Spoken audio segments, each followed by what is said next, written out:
नमस्कार. आर के ॲग्रो या यूट्यूब चॅनलवर आपलं स्वागत. बांधवांनो, आज आपण पपई पिकाच्याबद्दल थोडंसं जाणून घेऊयात. थोडंसं वेगळ्या पद्धतीनं आपण एक प्रयोग करत आहोत आणि तो प्रयोग कशा पद्धतीनं यशस्वी होत आहे हे या ठिकाणी मी तुम्हाला दाखवणार आहोत. की बघा, आता हे पपईचं झाड आहे, याला इथून आपण पपई घेतलेले आहेत. आता याचं वय झालेलं आहे, पण आता याला आपण काय करायचं,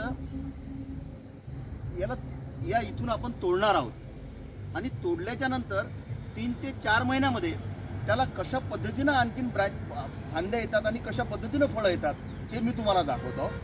आता या ठिकाणी इथून आपण तोडत आहोत. इथून घ्या तोडून याला.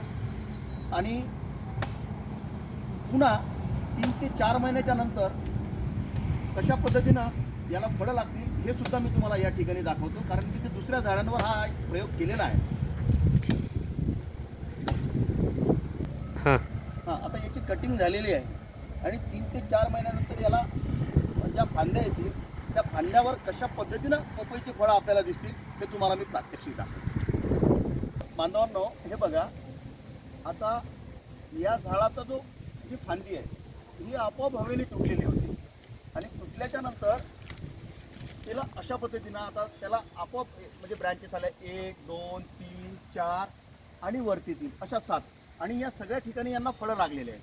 आता हे फळ तुम्हाला मी सांगतो, आता हे मॅच्युअर्ड झालं, त्याला डाग लागला, म्हणजे हे हार्वेस्टिंगच्या म्हणजे अशा पद्धतीनं आपण कटिंग केल्याच्या नंतर साधारणतः 3 ते 4 महिन्यानंतर पपईच्या झाडाच्या पासून आपण पुन्हा असं उत्पन्न घेऊ शकतो आणि ते चांगल्या पद्धतीनं उत्पन्न मिळते. याच्यामध्ये काही निसंकोच आणि ही पपई खायला सुद्धा अतिशय गोड आहे, चविष्ट आहे. बघू शकता की त्याचं खूप उंच झालं होतं आणि त्याला इथून फळं लागली. आम्ही त्याची असंख्य फळं काढली विकली, मात्र हवेनी त्याचा फांदी तुटल्याच्या नंतर परत त्याला फांद्या आल्यात आणि त्याला अशा पद्धतीनं फळं यायला लागली. तर माझी सर्व शेतकरी बांधवांना अशी विनंती आहे की पपईचं झाड जर जुनं झाड झालं तर त्याला मुळापासून तोडू नका, त्याला इथपासून तोडा, त्याला फांद्या येतात आणि तिथूनच आपल्याला फळांची फळं मिळतात आणि त्याच्यापासून आपल्याला एक चांगल्या पद्धतीनं असं आपल्याला उत्पन्न मिळू शकते. हा व्हिडिओ आपल्याला आवडल्यास कृपया त्याला लाईक करा, सबस्क्राईब करा आणि शेअर करा. नमस्कार.